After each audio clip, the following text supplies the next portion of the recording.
Nos acompaña aquí en el estudio Jorge Armijo, él es investigador del Centro de Estudios Internacionales Gilberto Bosques del Senado, con quien vamos a hablar de qué va a ocurrir con este Congreso Anual del Partido Comunista Chino, que siempre causa una gran expectativa en todo el mundo para ver pues cómo se adecuan a las circunstancias actuales, qué tanta apertura se puede dar en ese país. En fin, ¿qué podemos esperar de este Congreso? Pues como bien dices, Pati, la verdad es que es un proceso bastante interesante y a la vez atípico desde nuestra perspectiva. Se trata de el cónclave más importante del Partido Comunista de China. Se lleva a cabo cada 5 años y en él se reúnen pues nada más que nada menos alrededor de 2.300 delegados que representan a los 89 militantes del Partido Comunista Chino, lo que lo convierte así en el partido más grande del mundo. Claro. De ahí la complejidad de los procesos en los que se ven inmersos cada 5 años.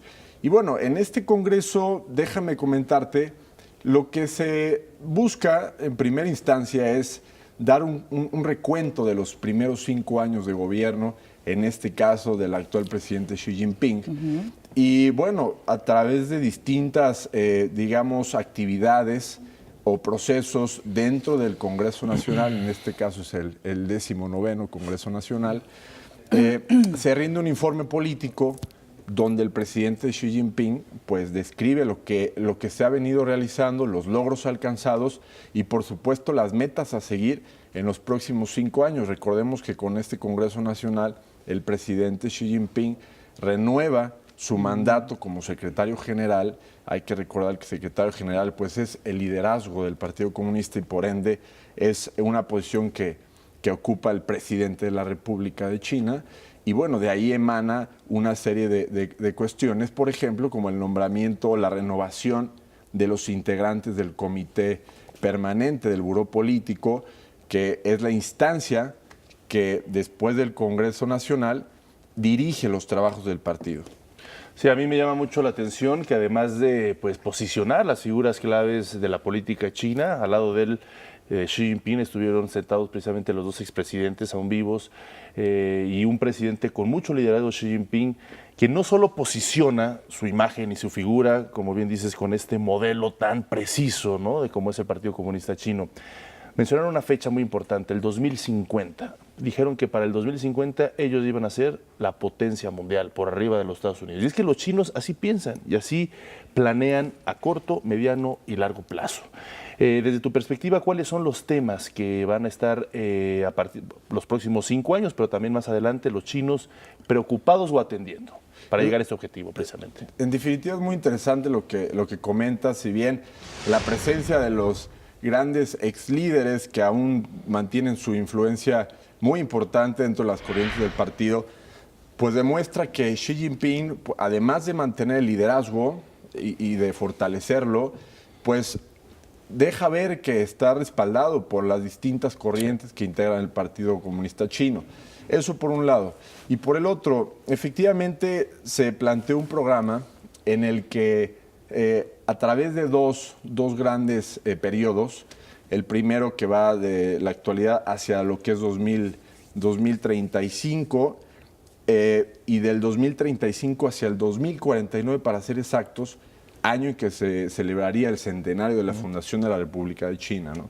Entonces, en ese sentido, han buscado de alguna manera establecer el programa de acciones con la finalidad de lograr, como bien dices, que China sea una potencia líder, que al interior tenga una estabilidad y una prosperidad, como lo llaman ellos, moderada.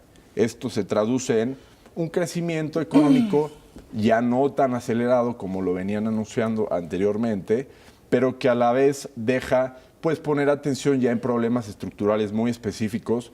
Por ejemplo, el tema de pobreza, que ha sido una de las campañas más importantes que ha venido desarrollando Xi Jinping, pero sobre todo el tema del combate al cambio climático, por decirte algunos aspectos, ¿no? Claro. Jorge, y China no deja de ser siempre un país enigmático por muchas razones, ¿no? Por un lado, es esa fuerza que emite hacia el exterior y sin embargo internamente sigue con esquemas muy criticables, por ejemplo, de mucho control, ¿no?, gubernamental, de poca libertad de expresión. ¿Cómo entender un país con esos contrastes tan fuertes entre querer ser una gran potencia mundial, que de hecho ya lo es, y continuar con esas políticas criticables internas?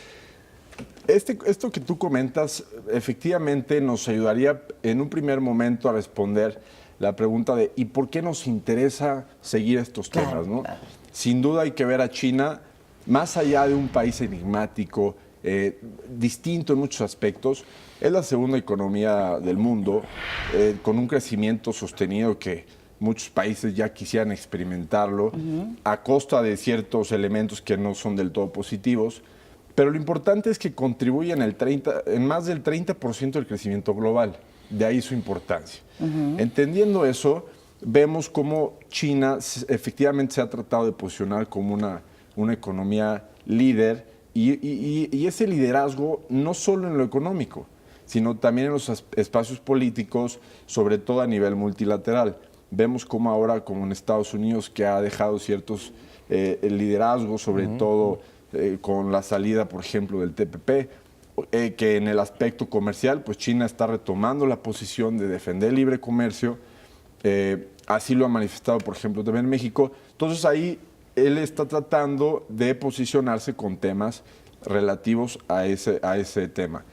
Por el otro lado, está también la capacidad de China para empezar a influenciar a los otros países a seguir su camino, por ejemplo, con lo que es la famosa iniciativa de la ruta, un cinturón, una ruta, que propone pues interconectar básicamente a lo que es Asia con el occidente, ¿no? Entonces, ahí vemos el nivel de ambición que propone China y de ahí que es muy relevante que nosotros le demos seguimiento.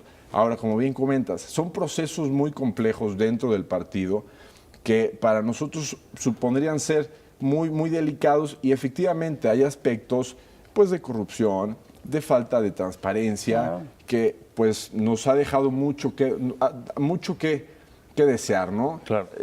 Recientemente ha tenido críticas muy severas el gobierno por efectivamente liderar una campaña anticorrupción que pues también abre la posibilidad de que sea con tintes políticos a manera de tratar de abrir espacios para pues la corriente aliada a Xi Jinping, lo que merma un poco los alcances de estos esfuerzos, ¿no? Pues muy interesante todo lo que está pasando en China, será un tema recurrente porque China, pues como dice Pati, ya es una potencia mundial, habrá que ver si rebasa en ciertos aspectos, sobre todo en lo económico, a Estados Unidos a largo plazo, pero China es y estará en nuestra palestra todo el tiempo siendo analizada y siendo además estudiada, pero también conviviendo con ellos. Cada vez vemos más empresas chinas en México y en todo el mundo, ¿no? Empresas chinas, ciudadanos chinos, medios chinos, en fin, ¿no? Es decir, están también usando estrategias muy importantes de acceso a otras zonas geográficas del mundo. Así es, y ya para finalizar, si me permites, con los esfuerzos que está desarrollando Xi Jinping actualmente en este Congreso Nacional, que buscará fortalecer su presencia y su poderío, pues va a llevar a cabo una serie de acciones que pues van a fortalecer esa presencia de China, sobre todo en el aspecto financiero económico, sí, que va a ser mucho más atractivo para muchos países, lo que va a facilitar la inversión del sector privado, entre otros aspectos, ¿no? Entonces, de ahí la importancia. No, de ahí la importancia también hacia nuestro país, ¿no? Porque ante lo que estamos viviendo en Estados Unidos, hay que voltear los ojos a otras partes del mundo. Efectivamente. Gracias, Jorge Arbijo, investigador del Centro de Estudios Internacionales, Gilberto Bosques del Senado de la República. Gracias por estar con nosotros esta mañana. Jorge.